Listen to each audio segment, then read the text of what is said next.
우리가 먼저 짧은 영상 한번 볼 텐데, 영상을 보면서 흰 옷을 입은 사람들이 있고 검정 옷을 입은 그 사람들이 있을 거예요. 근데 흰 옷을 입은 여성들이 이 농구공을 가지고 패스를 할 텐데 몇 번을 패스하나, 무슨 옷을 입은 사람이, 흰 옷을 입은 사람이 공을, 그 팀이 몇 번을 패스하나를 여러분들이 한번 잘 세워보시기 바랍니다. 한번 봅시다.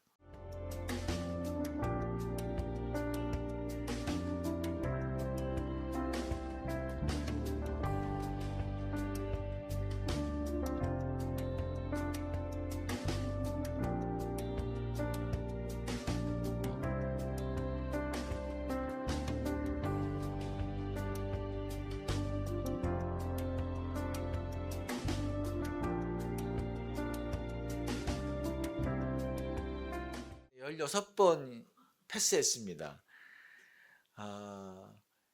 여기 고릴라가 지나가는 거 혹시 보셨나요? 고릴라 지나가는 거 못 보신 분 손 들어보세요. 못 봤어요? 반 정도 못 봤네요. 통계적으로 한 50% 정도는 이 고릴라가 지나간 것을 못 봤다고 하더라고요. 고릴라가 지나갔는지 한 번 더 봅시다, 영상을.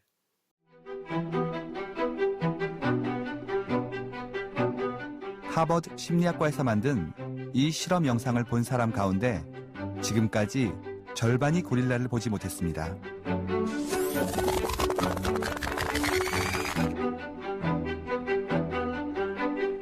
고릴라를 보셨다면 여성 한 명이 밖으로 나가고 커튼 색깔이 바뀐 건 어떤가요? 보셨나요? 있는데 못 보는 거죠. 그리고 없다고 생각하는 거죠. 50%는 고릴라를 못 본대. 보니까 우리도 한 50% 정도는 못 본 것 같아요. 그리고 검정 옷을 입은 여성이 중간에 나간 거 보신 분 있으세요? 계시네요. 커튼 색깔이 중간에 바뀐 거 보신 분 계세요? 이게 지금 한 화면에 일어났는데 보신 분도 가끔 있네요. 왜 고릴라를 못 봤을까요? 왜 못 봤을까요? 사람은 내가 보고 싶은 것을 보는데 그 보고 싶은 것이 아니었기 때문이래요. 사람이 내가 찾는 것이 아니에요. 내가 찾는 것은 지금 그 흰 옷 입은 사람이 몇 번 공을 패스하는가, 그거를 찾고 있었기 때문에 다른 것은 있었지만 못 본 것입니다. 그 사람은 내가 관심 있는 것만 보게 되는 것이다. 이제 그런 실험이었습니다.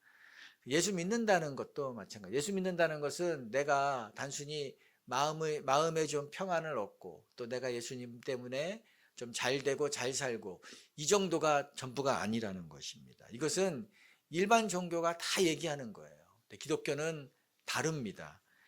하나님을 삶의 중심에 모시고 하나님을 내 삶의 주인으로 모시고 내 삶을 거기에 다 맞춰서 개편하는 것이 기독교예요.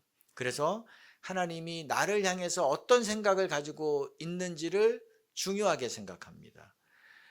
하나님이 만든 교회, 하나님이 만든 교회를 향해서 하나님이 어떤 마음을 가지고 있는가를 찾는 것이 중요하게 여겨요. 그래서 하나님이 가장 관심 있는 것에 나도 관심을 갖는 것, 이것이 기독교 신앙인 것입니다. 지금 세상에서 가장 강한 사람을 꼽으라면 누구를 뽑을 수 있을까요? 내가 가장 강하다라고 자부하는 사람이 있는 것 같아요. 미국의 트럼프 대통령이 그런 것 같다는 생각이 듭니다. 스스로 왕이라고 얘기해요. I'm king 뭐 그렇게 얘기하더라고요. 왕이라고 또 역임받는 거를 좋아하는 것 같아요. 작년에 에이펙 회의를 경주에서 했을 때 이분이 왔는데 보니까 이분의 마음을 흡족하게 하기 위해서 모든 정성을 다 기울인다는 생각을 했습니다. 김해공항에 내렸는데 공항에 내리는 순간 이분이 가장 좋아하는 그 노래가 흘러나오도록 쫙 연출을 했대요. 내가 딱 내렸는데 내가 가장 좋아하는 노래가 울려 퍼지는 거예요. 또 호텔에 도착하면 이분이 즐겨 먹는 햄버거를 주문할 수도 있다라는 가정하에 대비를 다 하고 있었대요. 근데 그분이 마시는 콜라가 우리나라에는 없는 거래요. 그래서 공수에 와서 준비해 놨는데 실제로 뭐 주문을 했다고 하더라고요. 또 그 기분을 좋게 하려고 왕이니까 금관 좋아할 거 아니에요. 그래서 신라 금관의 모양을 만들어서 그걸 선물했습니다. 또 무궁화 대훈장을 우리나라 최고의 훈장이라 그러더라고요. 그걸 또 수여했고, 뭐 점심 식사 시간에 디저트도 그분이 좋아하는 금으로 된 것으로 이렇게 나왔대요. 저는 이것을 보면서 한 시대 한 몇 년 동안 통치할 수 있는 그 힘을 가진 뭐 가장 강한 분이겠지만 그분에게도 이 정도로 하는데 온 세상을 만드신 하나님, 온 세상의 주인이신 하나님, 이 하나님에 대해서 우리가 어떻게 여기는가, 대하는가, 이런 생각을 하게 됐습니다. 우리는 내가 관심이 있는 것이 아니라 누가 관심 있는 것을 찾아야 된다고요? 하나님이 관심 있는 것이 무엇인가를 초점을 맞춰야 된다는 것입니다. 그래서 우리 교회도 처음 시작할 때부터 이 마음을 놓치지 않기 위해서 우리 교회 이름이 뭐예요?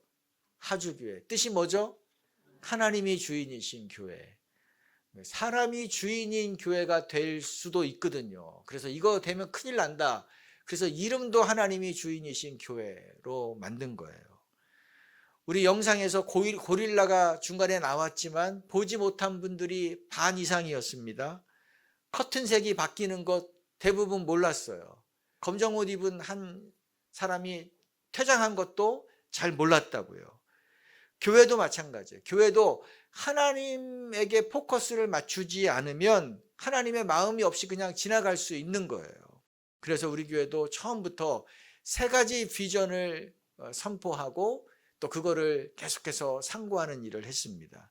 이것이 우리 교회가 세워진 목적이고 또 우리가 나아가는 방향이기 때문에 우리는 이것을 마음에 늘 새기고 있어야 되는 것이에요. 그래서 이 새해를 시작하는 첫 주이고 또 그래서 우리 첫 주와 다음 주에 우리 교회를 향하신 하나님의 마음 또 우리에게 주신 비전 이것을 함께 다시 한번 상고하는 시간을 가지려고 합니다. 그래서 오늘 첫 번째 비전이에요. 한번 읽어봅시다. 하나님 나라의 복음을 알고 영혼을 구원하는 교회.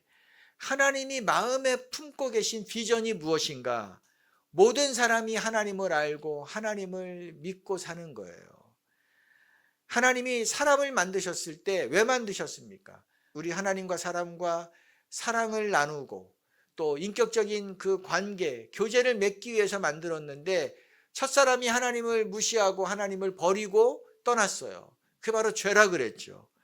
그런데 하나님은 그런 무시를 당했는데도 불구하고 그냥 두지 않으시고 아브라함을 부르시고 또 아브라함을 통해서 이스라엘 민족을 형성케 하시고 그 이스라엘 민족 가운데 하나님이 메시아, 구원자이신 예수 그리스도를 나오게 하셨습니다. 그래서 예수님께서 인간의 죄를 대신하여 십자가에 죽으시고 부활하심으로 우리에게 구원의 길을 열어놓으셨어요. 예수님이 이 땅을 떠나시면서 제자들에게 하신 말씀이 있죠. 사도행전 1장 8절에 보면 예루살렘과 온 유대와 사마리아와 땅끝까지 이르러 뭐가 되라 그랬어요? 내 증인이 되라. 내 증인이 되라 그랬어요. 우리가 하나님을 모르고 살 때는 어땠나요? 우리는 어둠 가운데 살았어요. 하나님의 백성이 아니었습니다. 그런데 예수님을 믿은 이후에 우리 안에 변화가 일어났습니다.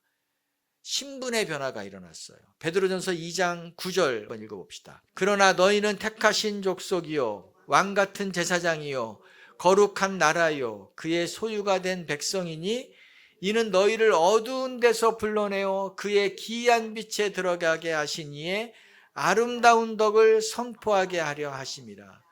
우리에게 뭐라 그랬습니까? 하나님이 우리는 택하신 족속이다 그랬어요. 왕같은 제사장이 되었다. 거룩한 나라가 되었다. 하나님의 소유가 된 백성이 되었다 그랬어요. 누가요? 내가 그렇게 된 거예요. 이 말은 하나님의 지극한 사랑을 받는 특별한 존재가 되었다는 의미죠.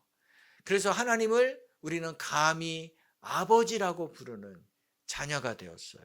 그래서 하나님 앞에 언제든지 나아가서 기도할 수 있고 응답받는 그런 특권을 가지게 되었습니다. 신분이 이렇게 변화된 거예요. 이건 몸으로 느껴지지 않아요. 눈으로 보이지 않습니다. 그러나 우리가 이것을 믿음으로 받아들이는 거예요. 내가 이렇게 변화된 자라는 것을. 근데 하나님이 왜 우리를 사랑하시고 왜 우리에게 이런 영광된 지위를 허락하셨나요? 우리 이런 영광된 신분을 주셨을까요? 9절에서 이는 너희를 어두운 데서 불러내어 그의 기이한 빛에 들어가게 하신 이의 아름다운 덕을 뭐하라 그랬어요? 선포하게 하려고. 선포하게 하려고. 이 아름다운 소식을 전하는 사람이 되게 하려고, 사람들에게 알리게 하려고 우리를 이렇게 바꾸어 주셨다는 거예요. 근데 왜 사람들이 이 소식을 들어야 되나요? 왜 사람들이 이 소식을 들어야 되죠? 이거보다 더 시급한 소식은 없기 때문에, 이거보다 더 기쁨의 소식은 없기 때문입니다. 우리가 해결할 수 없는 이 죄의 문제가 풀렸어요. 그리고 영원히 죽을 수밖에 없는 우리가 영원한 생명을 얻는 길을 얻게 되었습니다. 이것보다 더 긴급하고 이것보다 더 기쁜 소식이 없잖아요. 근데 이것은 전해주는 사람이 있어야만이 들을 수 있다는 것입니다. 그런데 이것을 제대로 전할 수 있는 사람은 사실 없어요. 하나님이 행하신 일, 하나님이 행하신 이런 놀라운 변화를 100% 온전하게 전할 수 있는 사람은 없어요. 이걸 다 이해할 수 있는 사람도 없고요. 최근 몇 년 사이에 양자역학이라는 단어가 많이 나오잖아요. 뭐 양자 컴퓨터 이런 얘기도 너무 많이 들어서 이게 중요한 일이구나, 중요한 거구나, 이게 우리 미래에 우리가 살 수 있는 먹거리가 될 수 있는 거구나 하는 것까지는 알아요. 그런데 그 내용에 대해서는 아무리 봐도 모르겠어요. 몰라요. 이 분야의 최고 권위자가 책을 썼는데 내 설명을 읽고 양자역학에 대해서 모든 것이 명확하게 보였다면 그거는 내가 책을 잘못 쓴 것이다 라고 기록을 했대요. 내가 명확하게 설명을 하지 못한 것이다 라고 얘기했어요. 왜 그렇습니까? 그분이 얘기하기를 양자역학에 대해서 이해하는 사람은 아무도 없다. 최고 권위자가 그런 얘기를 했어요. 그러니까 책 한 번 읽고 나서 그거 다 아는 척 하지 말라는 그런 얘기인 거죠. 물리학의 작은 분야도 평생 연구했지만 나 모르겠다라고 지금 얘기하는 것입니다. 하물며 사람들이 우리의 말을 듣고 어떻게 자신이 죄인이고 어떻게 예수님이 구원자이고 어떻게 예수님을 믿으면 구원받는다는 것을 그거를 이해할 수 있습니까? 그거를 믿을 수가 있겠어요? 어떻게 십자가에 달려 죽으신 예수님이 구원자가 되시고 메시아가 되시고 하나님이신 것을 어떻게 우리가 전하는 말로 깨달을 수 있습니까? 그거 불가능한 일이에요. 우리는 이것을 설명하는 사람이 아니고 우리는 이것을 설득하는 사람이 아니고 예수님이 우리에게 말씀하신 것은 나의 뭐가 되라 그랬어요? 증인이 되라 그랬어요. 증인입니다. 따라서 증인입니다. 증인은 내가 본 것, 내가 느낀 것, 내가 경험한 것, 내가 깨달은 것을 얘기하면 되는 거예요. 이것을 받아들이는 것은 누가 할 일이에요? 하나님이 하시는 일입니다. 하나님만이 하실 수 있는 일이에요. 성령이 아니고는 누구든지 예수를 주라 할 수 없다라고 성경이 얘기했잖아요. 그러니까 우리는 단지 예수님을 증언하라, 알려라라는 그 말씀을 받았기 때문에 그거를 그냥 따르는 것입니다. 이것이 주님의 최고의 관심사이기 때문에 나도 여기에 관심을 갖고 따르는 거예요. 자, 그런데 이 증언하는 삶을 살기 위해서 필요한 것이 몇 가지 있습니다. 오늘 그 네 가지를 한번 나눠보려고 그래요. 첫 번째, 안타까운 마음이 있어야 됩니다. 읽어봅시다. 안타까운 마음. 마가복음 6장에서 예수님이 그 빈들에 수천 명의 사람들이 모여있는, 사실 수만 명이죠. 수만 명의 사람들이 빈들에 모여서 예수님을 기다리고 있는 것을 보았어요. 그리고 예수님 말씀하시기를 목자 없는 양과 같았다. 그래서 저들을 불쌍히 여기셨다라고 마가복음에서 얘기합니다. 목자 없는 뭐와 같다 그랬죠? 목자 없는 양과 같다. 그래서 불쌍히 여겼다 그랬어요. 불쌍히 여겼다는 것을 우리나라 말로 표현하면 애간장이 탄다, 애간장이 끓는다, 애간장이 녹는다, 우리가 이런 표현 쓰잖아요. 마치 그것과 같아요. 이 창자와 간이 끊어지는 듯한 고통을 느꼈다는 거예요. 왜 예수님이 이런 고통을 느꼈습니까? 목자 없는 양의 운명을 알기 때문이죠. 목자 없는 양은 운명이 정해져 있습니다. 100% 죽는 거예요. 그 늑대에게 먹혀 죽든가, 아니면 병이 걸려 죽든가, 굶어 죽든가, 혼자 길을 잃고 낭떠러지에 떨어져 죽든가, 시간 문제이지 그거는 죽는단 말이에요. 예수 믿지 않는 분들의, 예수님을 모르는 분들의 운명이 이렇다는 거죠. 그래서 애간장이 끓는 거예요. 애간장이 끓는 거예요. 애간장이 끓어야 되는 거예요. 예수 믿는 것을 선택에 맡길 수 있습니다. 아, 당신 예수 믿으면 좋고 뭐 안 믿어도 그건 할 수 없지. 이렇게 할 수 없다는 거예요. 왜요? 애간장이 끓기 때문에. 저 예수 믿지 않으면 큰일 나는데, 예수님 모르고 살면 안 되는데, 저 영원히 죽는데, 이 땅에서 잠시 잘 사는 것 같지만 그게 끝이 아닌데, 이런 안타까운 마음이 우리에게 있어야 된다는 거예요. 이 주님의 마음이에요. 예수님은 이 마음이 있었기 때문에 그 예수님을 환호하며 기다리는 그 수만 명들에게 날이 저물 때까지 말씀을 가르쳤어요. 식사도 하지 않고 말씀을 가르쳤다고요. 우리에게 필요한 것은 기술이 아닙니다. 방법이 아닙니다. 이 마음인 줄로 믿습니다. 어떤 마음이죠? 안타까운 마음. 주님을 어떻게든지 전하고 싶은 마음. 주님을 모르는 자들 보면서 목자 없는 양같이 생각하는 그런 애끓는 마음이 있어야 되는 것입니다. 이것을 위해서 하나님이 우리를 부르셨어요. 자, 두 번째 우리에게 필요한 것. 기도해야 합니다. 따라합시다. 기도해야 합니다. 에베소서 6장 19절 20절 읽어봅시다. 또 나를 위하여 구할 것은 내게 말씀을 주사 나로 입을 열어 복음의 비밀을 담대히 알리게 하옵소서 할 것이니, 이 일을 위하여 내가 쇠사슬에 매인 사신이 된 것은 나로 이 일에 당연히 할 말을 담대히 하게 하려 하심이라. 바울이 기도 부탁을 했어요. 무슨 부탁을 했나요? 내가 담대하게 복음의 비밀을 말할 수 있게 해달라고. 담대하게. 바울이 지금 어디에 있죠? 20절에 보면 내가 쇠사슬에 매여 있다 그랬어요. 이 말이 무슨 말? 감옥에 있다는 거잖아요. 아마 로마 감옥에 있을 것으로 추정을 합니다. 그러니까 죄수예요.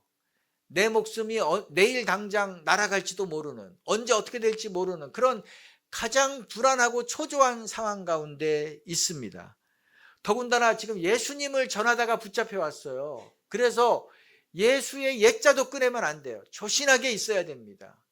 그래야지 정상 참작이 된다고요. 그런데 지금 환경 아무리 생각해도 예수님을 얘기하면 안 되는 분위기잖아요. 그렇죠. 얘기할 수도 없는 분위기예요. 그런데도 나로 입을 열어 복음의 비밀을 담대히 전할 수 있도록 해주십시오. 기도했다는 거예요. 기도 요청을 했어요. 그러니까 우리가 예수님을 전하려고 할 때 먼저 뭘 해야 되는 거예요? 기도해야 됩니다. 하나님, 길을 열어주십시오. 길을 열어주십시오. 감옥 안에서도 기도했다고요. 전할 수 있는 방법이 없는 상황에서도 기도했어요. 하나님, 복음이 전할 수 있도록 기도해 주십시오. 왜냐하면 이 예수님 얘기를 하는 것은 눈에 보이는 방해가 있어요. 또 눈에 보이지 않는 수많은 방해가 있기 때문인 것입니다. 그러므로 먼저 기도해야 돼요.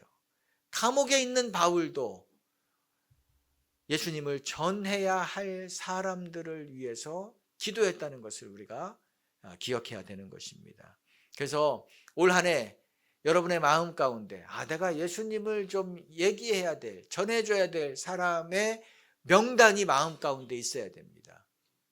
그리고 이 사람을 위해서 어떻게 해야 돼요? 뭘 해야 돼요? 먼저 기도해야 돼요. 기도할 수 있잖아요. 매주 예배에 나와서 여러분 마음 가운데 있는 분들을 위해서 기도하는 거예요. 하나님, 이분이 나오지 못했지만 하나님, 이분이 내 옆에 앉아서 이곳에서 함께 예배할 수 있도록 하나님 도와주십시오. 길을 열어주십시오. 우리가 예배 드릴 때마다 기도할 수 있는 거라고요. 금년 한 해 여러분 모두 이렇게 하시기를 축복합니다. 기도를 할 수 있잖아요. 내가 기도할 수 있는 사람을 마음에 품을 수는 있다고요. 바울이 감옥에서도 이 일을 했다는 것을 우리가 기억해야 되는 것입니다.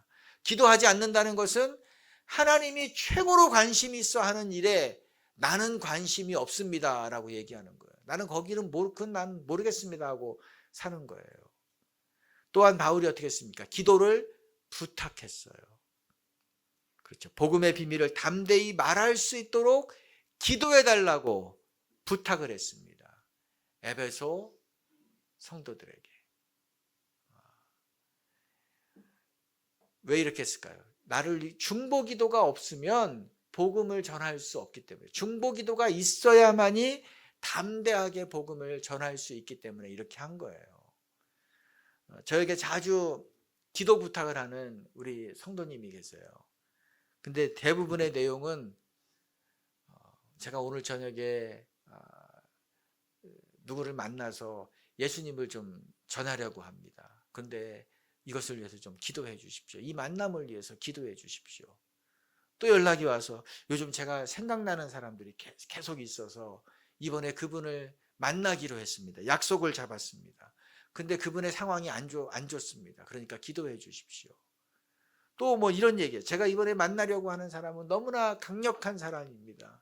그러니까 제가 담대하게, 그럼에도 불구하고 그 분위기에서도 제가 예수님 얘기를 좀 할 수 있도록 하나님 좀 기도해 주십시오. 이런 기도 요청이에요. 제가 그런 것을 계속 들을 때마다, 받을 때마다 같이 기도하죠. 근데 그 뜨거움이 저에게도 전달이 되는 거예요. 그래서 저도 같이 갈 수 있으면 같이 가겠습니다. 뭐 그런 얘기 한다고요. 마음이 뜨거워지는 거예요. 근데 이게 한 번에 되지 않아요.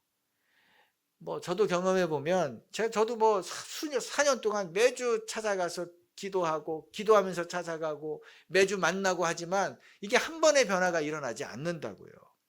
또 예수님을 영접까지 했는데도 불구하고 이 뭐 가족의 반대가 일어나서 이 주저하고 있는 경우도 있어요. 길이 막히는 경우도 있다고요.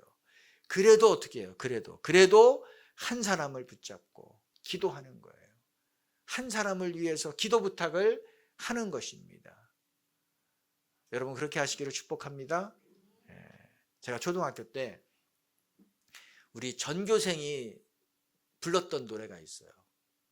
그리고 점심시간이 되면 이 운동장에 울려 퍼지는 노래가 있었습니다. 제목이 메아리예요.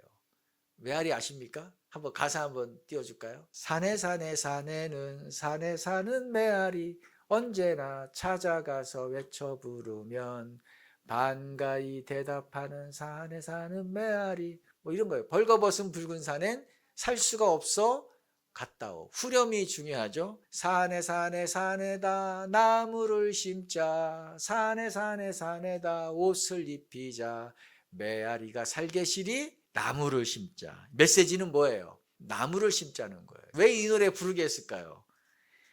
그때는 4월 5일이 식목일, 공휴일이었어요. 저 같은 초등학생부터 시작해서 어른까지 전 국민이 나무를 심으러 산에 올라갔어요. 나무를 심었어요. 차범근 선수가 축구 선수죠. 그때 독일의 이 프로팀에 입단을 해서 이제 갔거든요. 근데 자기가 독일에 가서 충격받은 얘기를 했어요. 독일에 갔더니 가는 곳마다 산에 나무가 빽빽하고 숲이 우거져 있더라. 근데 자기가 이제 귀국하기 위해서 비행기를 타고 이 김포공항 상공에서 아래를 내려봤는데 우리나라는 붉은색이더라. 하늘에서 내려보니까 다 붉은색이더라. 너무가 대조가 돼가지고 충격을 받았다는 얘기를 했어요. 왜 그런가요? 우리는 그때 산에 나무가 없었어요. 민둥산, 벌거숭이산 그렇게 불렀잖아요. 오히려 나무를 베가지고 거기다가 이 밭을 만들었다고요. 화전이라고 그러죠. 화전민들. 또 나무를 베서 집에서 땔감을 사용했다고요. 그러니까 나무를 심는 사람은 없고 베서 쓰는 사람만 없으니까 산이 다 황폐화된 거죠. 지금은 어떤가요? 지금 우리나라가 2차 대전 이후에 산림 녹화에 성공한 유일한 나라가 됐어요. 세계에서 산림 녹화에 성공한 유일한 개발도상국 나라가 우리나라가 됐습니다. 이게 하루아침에 된 것인가요? 한 번에 이루어진 일인가요? 아니에요. 매년 한 사람이, 저 같은 초등학생도 매년 한 사람이 한 그루씩 나무를 심었거든요. 그것이 30년, 40년 지나니까 지금 우리나라 모든 산이 푸르러졌어요. 이게 지금 겨울 되고 봄 되면 산불에 아주 긴장을 하잖아요. 근데 산불이 진화가 어려운 이유 중에 하나는 산에 나무가 너무 많아서 그렇다는, 나무가 너무 빽빽해서 그렇다는 거예요. 이제 나무를 좀 이게 감벌해야 된다, 그런 얘기를 하더라고요. 그 정도로 우리가 이 산이 울창해졌다는 것, 놀라운 천지개벽할 만한 일인 것입니다. 노래 불렀잖아요. 무슨 노래예요? 메아리가 살게시리 나무를 심자. 나무를 심자. 이 노래 부르면서 다니니까 시간이 지나자 우리 전 국토가 푸르러졌습니다. 이처럼 우리가 한 사람을 위해서 기도하는 것, 한 사람을 예수님을 믿게 하기 위해서 이 전하는 것, 이거는 나무를 심는 것과 같아요. 이거 처음엔 별거 아닌 것 같지만 계속해서 기도하면 이것이 계속되면 영혼이 구원될 줄로 믿습니다. 구원의 역사가 일어나는 거예요. 정말 이 영혼의 숲이 푸르러지는 역사가 일어나는 것입니다. 그 시작이 뭐라 그랬어요? 기도라는 것입니다. 기도. 우리가 기도해야 되는 거예요. 자, 세 번째, 협력해야 합니다. 읽어봅시다. 협력해야 합니다. 한 사람이 예수님을 믿는 것, 정말 기적과 같은 일이죠. 근데 그것은 그냥 이루어지는 일이 아니라 보이지 않는 곳에서 수많은 사람들이 기도했어요. 또 수많은 사람들이 함께 협력하면서 사랑을 베풀었기 때문에 이루어진 일입니다. 아기도 혼자 낳고 혼자 키울 수 없다 그래요. 그 독박 육아라 표현하더라고요. 독박 육아하면 결국은 언젠가 폭발합니다. 왜냐하면 체력이 감당을 못하거든요. 나중에 정신적인 스트레스로 그거 다 그냥 무너져 버려요. 그래서 공동으로 육아해야 된다, 뭐 그런 얘기가 나오는 것입니다. 예수님 전하는 것도 비슷해요. 혼자는 힘들어서 못합니다. 혼자는 오래 할 수 없어요. 지체들과 함께 해야 됩니다. 우리 목장에서 함께 해야 돼요. 우리 부서에서 그 일을 함께 해야 됩니다. 전도서 4장 12절 한번 읽어봅시다. 혼자 싸우면 지지만 둘이 힘을 합하면 적에게 맞설 수 있다. 개역 개정에는 삼겹줄은 끊어지지 아니하느니라. 그래서 삼겹줄은 끊어지지 않는다. 그러니까 함께하면 해낼 수 있다, 그런 의미인 것입니다. 제가 작년에도 복음을 여러 명에게 전했는데 저 혼자 하지 않고 같이 했어요. 같이 만날 때도 같이 만나려고 하고 또 복음을 전할 때도 같이 하려고 했습니다. 우리 조은희 성도님 보니까 생각이 나는데, 우리 작년 6월에 침례 받으셨단 말이에요. 근데 교회에 오기 전부터 몇 분이서 기도를 먼저 시작했어요. 마음에 품고 있는 분이 있는데 예수님 믿었으면 좋겠습니다. 그래서 그 교회, 전 얼굴 보기 전부터 이름을 알았다고요. 같이 기도했어요. 그리고 교회 오기 전에 몇 분이서 또 미리 가서 만나서 차도 마시고 대화 나누고, 제 아내에게 그래 어땠느냐 물어보니까 좋으시더라. 교회 다닐 아직 신앙생활할 이 환경이나 그런 적은 없는데 언젠가는 하신다고, 하실 마음이 있다고 하셨다 그랬어요. 얼마나 희망적인 소식입니까? 그래서 또 기도했단 말이에요. 그래서 1년 가까이 이제 지나니까 우리 교회 처음 우리 4층에 있을 때 거기에 나오셨어요. 예배 드리셨어요. 그리고 또 이제 간헐적으로 또 예배 드리셨고 점점 많이 거의 출석하셨다고요. 그런데 나에게 뭘 배우라는 말은 하지 마라, 나에게 뭐 공부하라 이런 얘기는 하지 마라, 그렇게 그때는 그러셨어요. 근데 이제 작년 초에 제 마음 가운데 이제는 때가 된 것 같다. 그래서 복음을 좀 공부합시다. 예수님에 대해서, 구원에 대해서 우리가 한번 공부해 봅시다. 그랬더니 하시겠다 그랬어요. 그래서 월요일 날 4주에 걸쳐서 오전에 같이 공부하고 예수님을 영접했단 말이에요. 근데 이때도 두 분이 함께 했어요. 함께 같이 공부하면서 사실 중보기도 한 거죠. 그리고 나서 또 우리 목자님이 이어서 기본반 양육을 하셨거든요. 근데 그때도 혼자 하지 않으시고 또 다른 우리 목원이 같이 또 했어요. 6월에 침례 받으셨잖아요. 얼마나 기쁩니까? 근데 또 이제 가족들이 예수님을 믿게, 자녀들이 예수님을 믿게 하기 위해서 또 기도하고 계세요. 아름다운 일이죠. 이처럼 복음 전하는 일은 어떻게 된다? 협력해야 된다는 거예요. 협력. 따라서 협력해야 된다. 그래서 금년에 우리 모든 목장에서 이 일에 협력하시기 바랍니다. 미리 같이 기도하고 먼저 기도하고 함께 만나고 함께 양육하고 함께 사랑을 베풀고 이 일을 해나가시기를 축복합니다. 우리 모든 부서가 협력해서 이 일을 하기를 축복합니다. 마지막 네 번째, 삶으로 보여줘야 됩니다. 읽어봅시다. 삶으로 보여줘야 됩니다. 예수님 전하는 것은 말로 하는 거죠. 뭐 내가 경험한 것을 얘기하는 거, 말로 하는 거예요. 그러나 동시에 삶으로 하는 것입니다. 아무리 화려한 말도 삶이 받쳐주지 않으면 그 말이 힘이 없어요. 이 꽹과리처럼 그냥 울리는 소음, 공허하게 된다고요. 예수 믿지 않는 분들은 우리가 하는 말을 듣지만 또 우리가 사는 모습을 같이 보게 됩니다. 우리의 태도가 어떤지, 우리의 성품이 어떤지를 유심히 봅니다. 아, 이분은 나하고 사는 방식이 다르네? 뭐 이렇게 되는 것이 있어야 돼요. 이분이 나하고는 말하는 것이 다르네? 이분이 뭐 이렇게 물질을 사용하는 것이 다르네? 이분이 자녀를 양육하는 것이 다르네? 이런 뭔가 나하고 다르네 하는 것이 있어야 된다는 거예요.